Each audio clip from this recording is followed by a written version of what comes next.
listos para iniciar nuestro programa de este día martes.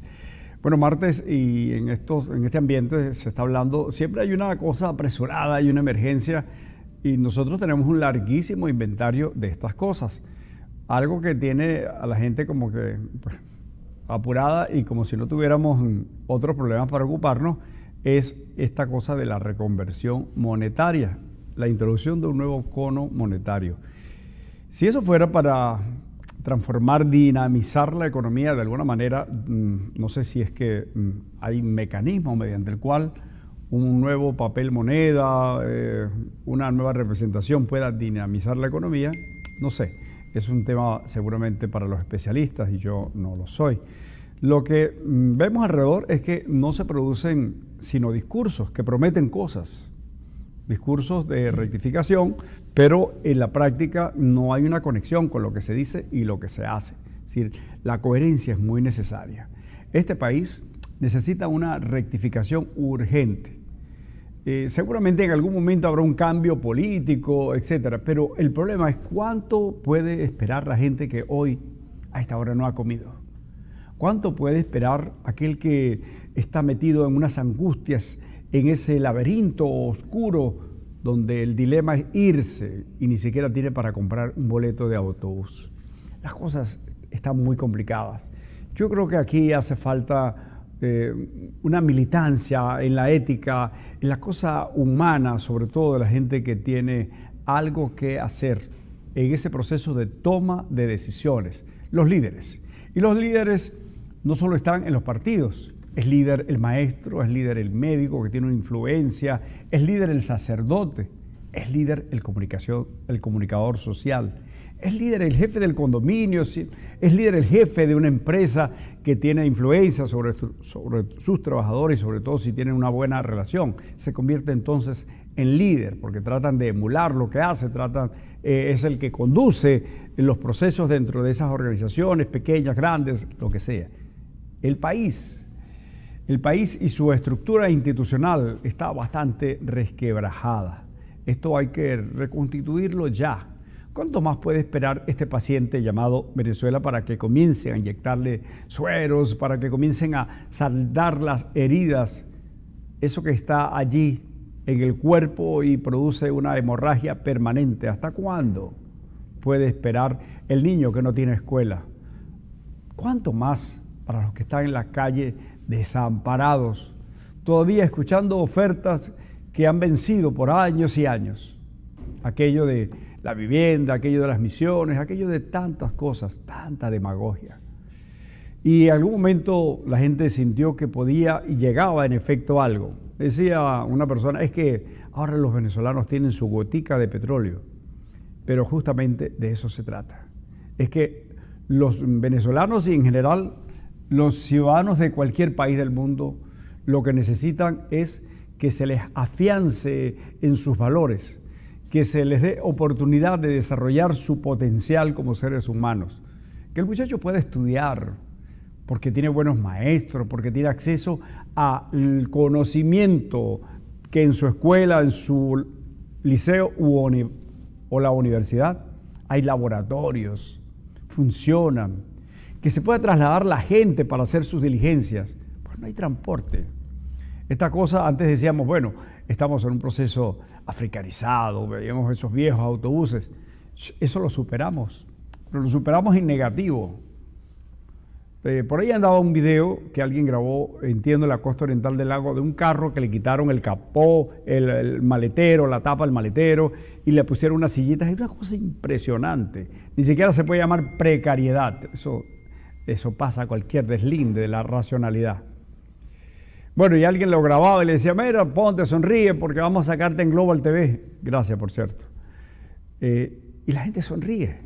Y entonces alguien comentaba en Twitter, la gente a pesar de los problemas es feliz. ¿Qué feliz? Nada, hermano.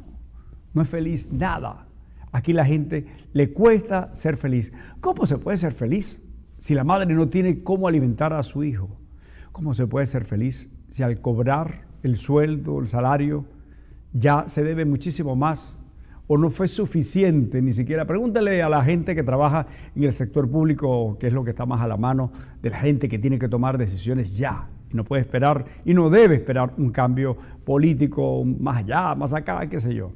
Yo quiero hablar del hoy, de la responsabilidad de hacerlo ya, de producir esos cambios, esa rectificación. Si se les ocurre ser medianamente sinceros, pidan perdón, porque es grave la situación, una verdadera amenaza a diario a la gente porque no puede resolver problemas elementales en su vida, de medicamentos, alimentación, etc. Es este asunto. Este es el gran reclamo que hay que hacer permanentemente. No podemos seguir esperando con aquel discurso de los que viajan por el mundo y toman fotografías en la ONU, en la OEA o en la Gran Vía con una marchita y 20 personas con unas banderitas allí y luego van a un sabrosísimo almuerzo, etcétera, sin descalificar a aquellos que luchan o se ha ido por una u otra razón, etcétera. Pero ahí hay una mezcla poco positiva, un poco tóxica para todas estas cosas, porque no está la solución allí, es una composición de factores, porque yo creo, sin duda, que la respuesta la tenemos nosotros, el individuo, y la suma de ese individuo con otros que se convierten en ciudadanos activos, y es una sociedad organizada, con disciplina, con fuerza, con decisión. Es que hay que tener claro que es hoy, no se puede seguir esperando por tanta demagogia, por tantas cosas de aquí y de allá. Es un problema de racionalidad, de humanidad, es un problema de los venezolanos y hay que hacer algo ya y lo tiene que hacer fundamentalmente la gente que toma decisiones en el gobierno. El gobierno tiene todo, tiene todas las alcaldías, las gobernaciones, por supuesto los ministerios, etcétera. Y allí una alta responsabilidad que le han asignado como una cuota de poder para que se queden felices los militares. Vaya, los militares, qué compromiso tienen con la historia, cuántas cuentas tendrán que rendir para ver qué hicieron con esas responsabilidades extralimitadas de las funciones que establece la Constitución Nacional. Bueno, regresamos en breve, estaremos hablando con Néstor Suárez, él es economista, profesor universitario y tiene algunas cosas que decirnos en relación a la economía, con lo monetario, todas estas cosas. Ya vuelvo en breve.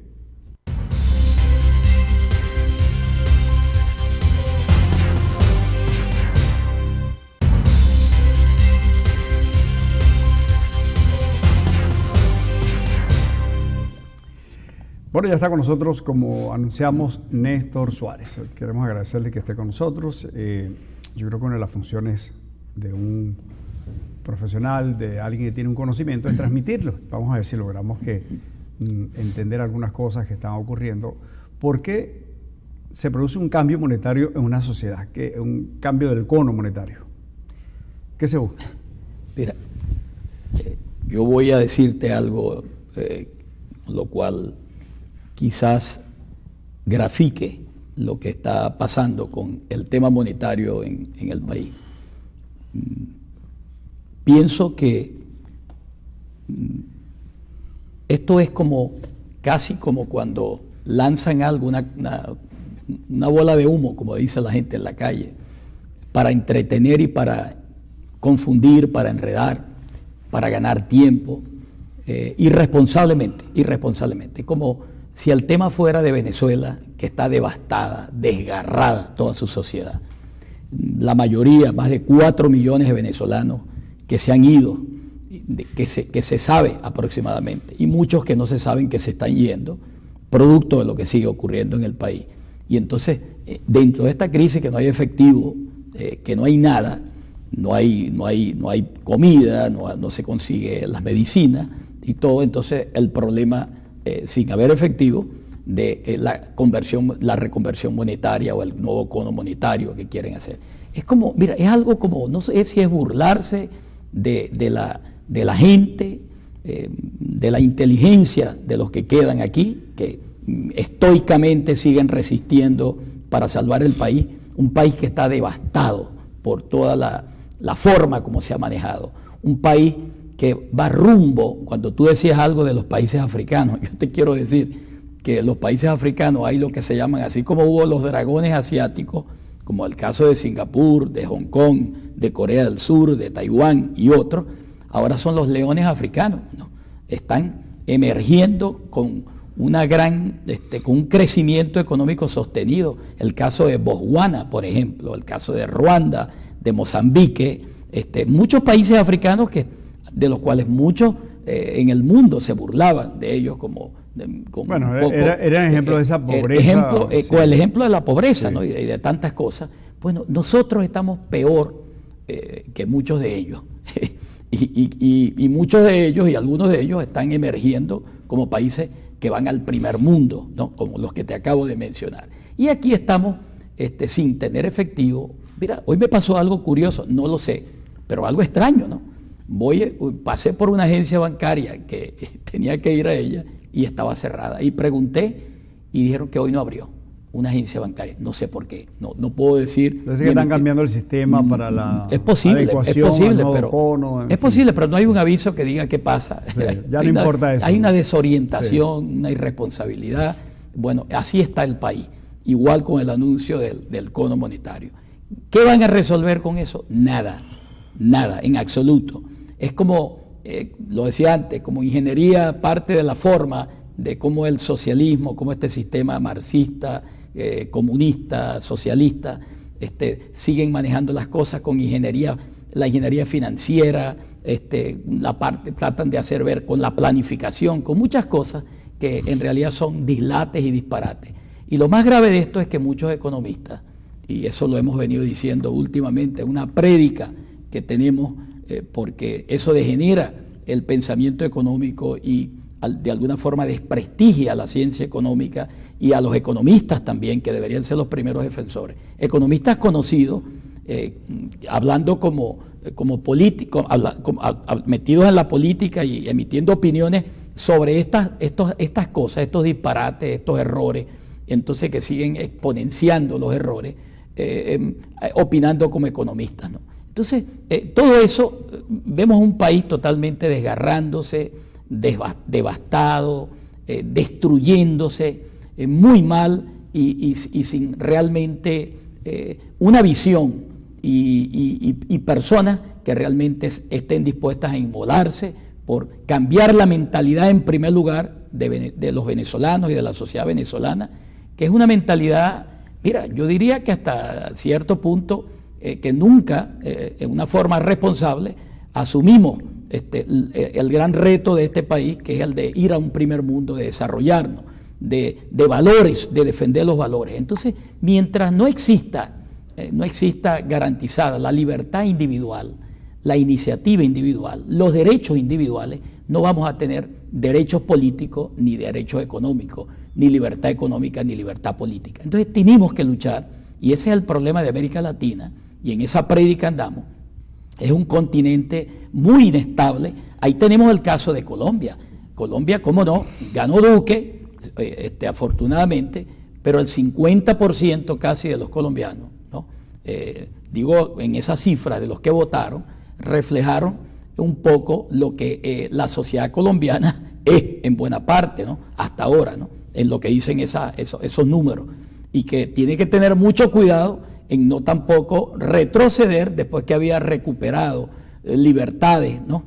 Fundamentales para emerger hacia un primer mundo, que pudieran estar no garantizadas y vuelva otra vez a retroceder. Porque esa es América Latina, inestable, anémica, avanza, retrocede, y ese es el problema de este continente y en particular el de Venezuela, ¿no?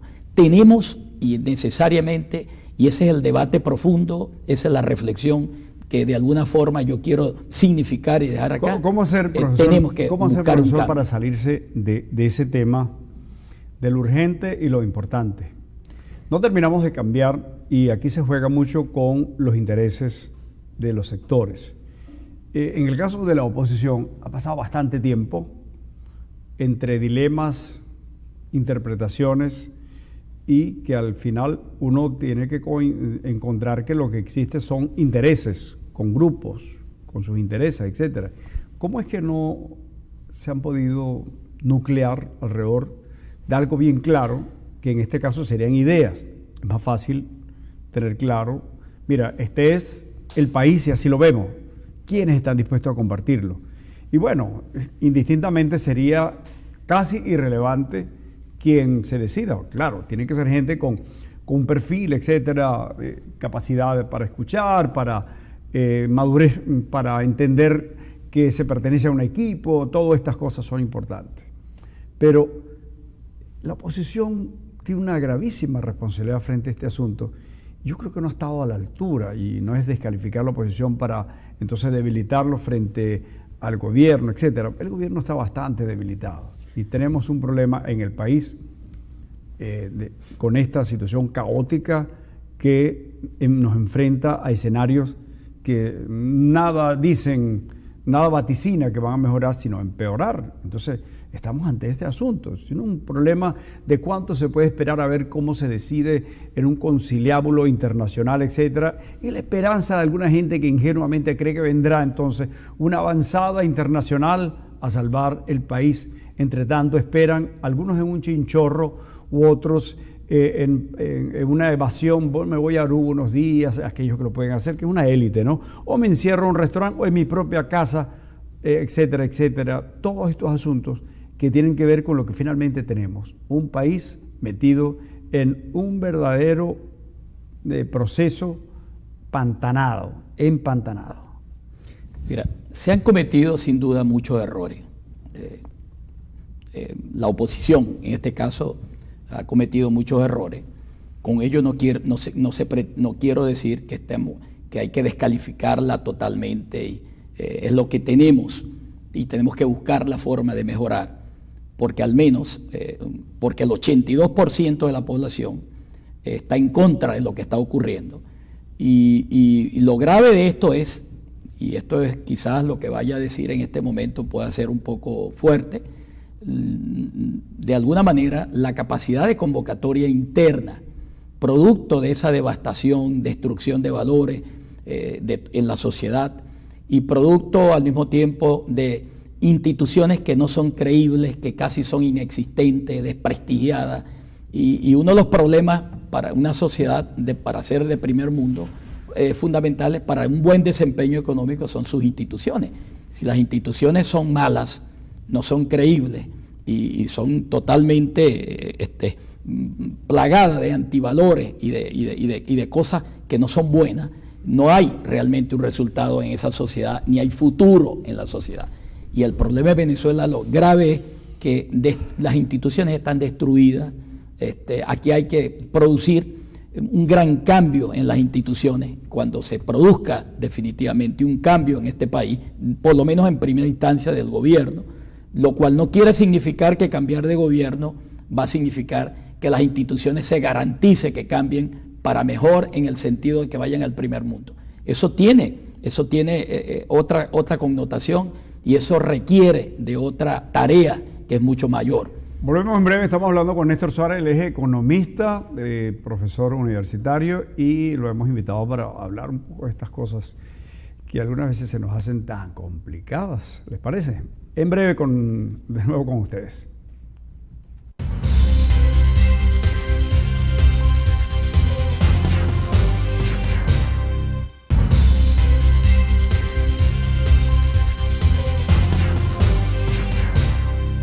Bueno, seguimos hablando con Néstor Suárez acerca de estos temas. ¿Qué puede hacer, economista, para que cambien las cosas? Es decir, para la gente común y corriente, que pueda comprar lo que necesita como era siempre. La gente compraba en la bodeguita al día a día porque tenía su dinero disponible, la locha, el bolívar o lo que fuera. Es decir, yo recuerdo un billete que lo llamaban la orquídea, que eran 500 bolívares, una fortuna. Claro. Era una cosa casi exótica, que alguien tuviera un billete de 500, decían, epa, que no te vean ese billete. Claro, no había los niveles de inseguridad de ahora, pero era como someterse a un proceso de, tienes un tesoro encima. Hoy día, pues, la gente no puede comer las cosas que necesita o comprar las cosas que necesita con su sueldo, ni siquiera endeudándose más y más. ¿Cómo se corrige eso? ¿Cómo se puede hacer ya? ¿Se puede hacer un cambio ya que no es del gobierno, porque en este momento no está en sus manos ni cambiar el gobierno, pero cambiar esas cosas sí se podría? Nada es posible. Escucha bien lo que voy a decir. Nada es posible para mejor en este momento en el país dentro de este sistema político y económico que tenemos. Tenemos que salir, en primer lugar, de este gobierno, lo cual no quiere decir que saliendo del gobierno vamos a resolver el problema tampoco. Depende si no entendemos y comprendemos que no es solamente salir del gobierno y poner otro gobierno, no, el nuevo gobierno tiene que no solo corregir todo lo que está planteado ahorita, tiene que poner la casa en orden, y poner la casa en orden significa que hay que contener muchos demonios que están desatados, producto de que en estos 20 años se fue destruyendo todo, la seguridad física y jurídica, o sea, la seguridad física, que no hay garantía del derecho a la vida de las personas, es sumamente grave. La seguridad jurídica, porque no hay un Estado de Derecho serio, responsable, que garantice y creíble sobre todo, porque el otro problema es la confianza. Para generar confianza se necesita algo que genere justamente esa confianza, y es un Estado de Derecho que la gente sienta que es creíble, que es seguro y que es confiable.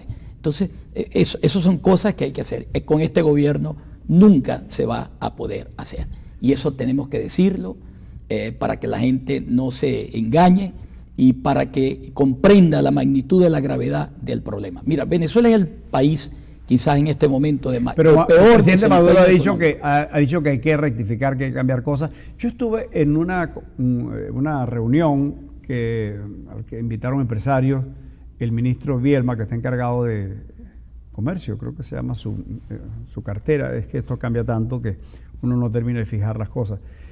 Y se hizo una convocatoria, su discurso era así, vamos a decir, muy libre de participación, de respeto a la empresa, de involucrarse de no sé cuántas cosas, de unas zonas económicas especiales, con cualquier cantidad de prebendas inimaginables en ese contexto que usted señalaba que se cuestiona. Es decir, esto pertenece más bien a un mundo de aplicarse de amplísimas libertades económicas. Lo que dijo el señor Vilma Mora. No, mira, así como fue una farsa y lo que ocurrió con estas elecciones, así lo digo, es una farsa el discurso, y no hay seriedad en nada, ni responsabilidad en nada, ni hay nada. Y cuando no hay nada, no puedes hacer nada. Aquí tenemos que tener claro eso. Aquí, y es duro lo que estamos viviendo, encarando, enfrentando, pero esa es la realidad. Si no salimos de esta tragedia de conducción de la sociedad venezolana, de un Estado corrompido, un Estado que no genera ni irradia ningún tipo de señal en positivo y de confianza para que pueda el país cambiar, no es posible hacer nada. Por eso digo y decimos que dentro de este sistema económico y político que colapsó, que se acabó, que se agotó, no es posible sacar al país adelante. Hay que cambiarlo. Hay que cambiar el gobierno, hay que cambiar el sistema económico y político. Probablemente, y eso la duro gente, decirlo. La gente debe estar perpleja porque lo que usted está diciendo, por supuesto, tiene toda la racionalidad del tema, pero es que hay que darle contexto. Nosotros acabamos de pasar un proceso electoral que era la oportunidad legal, legítima de cambiar, y no se cambió nada. Entonces, no se cambió. ¿Cuánto vamos a esperar para cambiar? ¿6 años más? No creo. Yo creo que, y esto lo digo porque eso, sí, yo no puedo. Mira, si 100,000 personas en la India, contra todos los millones de hindúes, como lo dijo Gandhi en una ocasión, no pueden contener a la población y a la sociedad en general. En el caso de los británicos, en aquel momento, en el caso de la India, no podían, por mucho que tuvieran todo, contener a todos los millones, a toda la mayoría de la población. Es el caso venezolano. El 82%, y esa es la realidad, el 82% de la población venezolana está en contra del gobierno y se abstuvo. Lo que pasa es que todo fue una farsa, todo fue una cosa que todos lo sabemos, no fue un proceso limpio, un proceso confiable bajo ningún punto de vista. Y la gente por eso dijo, ya está aquí, y se abstuvo. Un gobierno responsable hubiese renunciado. Esto no, o hubiese llamado, o por lo menos para evitar un problema mayor grave. La actitud de no concretar un candidato o una decisión de votar tenía que ver con la esperanza de que un gobierno responsable renunciara, se sintiera deslegitimado y ya. No, lo que ocurre, Guido, es que en esta sociedad, en el caso venezolano, así como fue una farsa este proceso, es una farsa. La gente está tan decepcionada la gente está desencantada, la gente ha perdido todo tipo de credibilidad, y por eso en las instituciones no existen, aun cuando existan, vamos a decir, en la forma, pero de hecho no existen porque nadie las respeta. Se perdió el respeto, se perdió todo. Y es imposible que un gobierno pueda mantenerse en el poder sin credibilidad, sin apoyo, sin capacidad de convocatoria, sin Estado de Derecho, sin instituciones. Puede tener armas, pero ¿hasta cuándo van a resistir una institución, entre comillas, que se llama la Fuerza Armada? El asunto es que si no hay conducción, si no hay claro norte, usted dice farsa, y se está refiriendo por supuesto al gobierno, pero parece que hay muchas farsas o muchas maneras de ejercer la farsa. Cuando vemos un tipo que se la pasea por todo el mundo, sin, bien engalanado, y manda la foto, me reuní aquí y allá, 4 muchachos con una banderita que les compra y se toma la foto en la Gran Vía en España y se da la gran vida. Parece que ya es un modo de hacer la cosa que no tiene nada que ver con aportes a esta realidad. Es que hay gente, estamos aquí, usted y yo, en este momento, durante un rato iremos a comer lo que haya en casa, iremos a las calles de la ciudad. Yo tendré que buscar un lugar donde echarle gasolina al carro que no tiene, y esa es la angustia de todos los días. Esta es nuestra realidad. La realidad que algunos podrían haber asumido, yo no estoy descalificando a todo el mundo, es que ya hace sus modus vivendi, que estos de aquí sientan que allá está la esperanza, entonces se mantengan en tiempo y logran ser ciudadanos de otros países a costillas de que estos sufran, porque este ha sido un mártir de la democracia, etcétera, y logran que les den organizaciones o particulares prebendas, recursos para vivir como verdaderos ricos del mundo, después de haber sido unos pobres desde el punto de vista económico aquí, que hemos conocido, ahora son ricos desde el punto de vista de la vida que llevan. Entonces, es una farsa. Yo creo que tenemos que concretar y entonces, ¿cómo hacemos para unir tantas piezas sueltas y que dejen de ser ese rompecabezas y sean entonces un mapa que tiene una diversidad, que tiene pedacitos, que tiene gente que, bueno, creerá en Chávez o creerá en Maduro, pero ¿cómo hacemos para que todos construyamos el crisol con la forma de Venezuela y digamos, vamos a creer en esto, en la salida para la gente que está muriendo de hambre, y entonces hay que reactivar la economía, hay que devolver las empresas a quienes se las arrebataron, hay que convocar a la gente sinceramente, hay que quitar el control cambiario, es decir, cosas concretas que se pueden hacer ya, que podrían hacerse ya. Si esas cosas las deciden, ¿usted no las apoya? Por supuesto, sin duda que en esta farsa, como decimos, como hemos dicho, o en este ambiente tan lamentable para la sociedad venezolana y difícil como el que estamos viviendo, hay de todo, y por eso te digo, hay de todo, es la sociedad, tanto en cosas de la oposición con las cuales tampoco estamos de acuerdo, pero un momentico, eso no quiere decir que la oposición, ya vamos a descalificar la oposición, no, lo que quiero decir es que hay errores de todo tipo, de individualidades, hay agendas individuales que justamente han perturbado y de alguna forma han contribuido a que no se dé el cambio más rápido de lo que se ha debido dar en este país. Pero el país va a cambiar y tiene que cambiar, porque es imposible, te repito, Guido, que la mayoría de una población, aun cuando hayan cometido algunos de ellos, dirigentes dentro de ese 82%, errores de cualquier índole, tengan que aceptar una tiranía, una dictadura, un cercenamiento de libertades y de derechos para poder seguir viviendo en este país, en esta sociedad, y sacar este país adelante. Y este país es de todo. Muchos que están allí, que están cerrados a entender eso y que no creen, llegaron democráticamente y después destruyeron la democracia.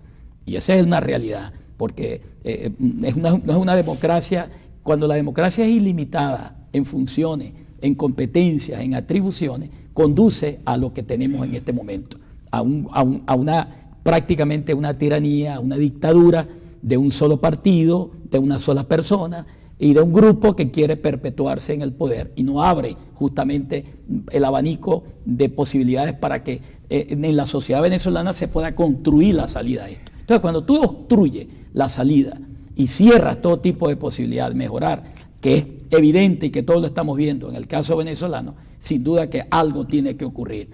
Bien sea, mira, con apoyo de la comunidad internacional o sin apoyo de la comunidad internacional. Ya la comunidad internacional, porque está viendo en peligro y Venezuela se está convirtiendo en un problema para muchos de nuestros países vecinos, no solo por la inmigración de la gente que se está yendo a esos países, sino porque la forma de conducción del gobierno quiere trasladarla a otros países, influyendo con los recursos y con todo en la inherencia pues, en esas otras sociedades, para hacer también sociedades iguales que las que está ocurriendo en Venezuela. Entonces ya esto se convierte en un problema y en un peligro internacional en el cual la comunidad internacional, que no estaba preparada desde el punto de vista jurídico, quizás para darle una respuesta a esto jurídica y políticamente, bueno, en este momento yo creo que sí llegó y tomó conciencia y está asumiendo esa responsabilidad. Bueno, gracias, yo creo que va a haber salida. Gracias a Néstor Suárez. Y en este momento hay protestas ya,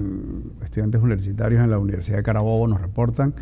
Y bueno, y los colombianos se están preparando, y colombianos en todas partes del mundo. Estuvimos en el consulado donde se concentraron las elecciones en esta primera vuelta, habrá unos 15 días. Y este dilema está en dos radicales, el de uno de izquierda, conocido como izquierda, incluso había sido guerrillero, etcétera, Petro. El señor Petro fue alcalde, un demagogo, prometiendo incluso que quería cambiar el mundo, que quería salvar la humanidad, todas esas cosas que están en ese discurso del absurdo, no tiene sustento, es algo como etéreo. Eso es Petro. Y por otro lado está Iván Duque, bastante joven, formado en universidades de Colombia y del mundo, pero le dicen que es una posición radical porque detrás o al lado de él estaría Uribe. Estará entonces para el juicio de quienes van a votar esta decisión, donde la posición de Uribe, el recall, lo que recuerden de Uribe, va a tener también un peso importante, pero creo que eso es injusto. Lo ideal sería que se determine en función de qué puede hacer Iván Duque, qué puede hacer el señor Petro, como en el contexto de esos son presidentes y nada interfiere. Incluso recuerde el presidente electo en Ecuador, que fue llevado de la mano de Correa, eso es innegable, y llegó allí para ejercer la presidencia en función de sus responsabilidades, y cuando vio aquel desastre donde le dijeron que no sacara las cosas porque se habían robado el patrimonio de Ecuador, Correa y sus secuaces, y el tipo decidió entre respaldar a los ecuatorianos o ser solidario con su mentor Correa. Decidió por lo bueno de la historia. Se contarán buenas cosas del presidente actual de Ecuador. Ya ustedes conocen el resto. Mañana nos vemos. Chao.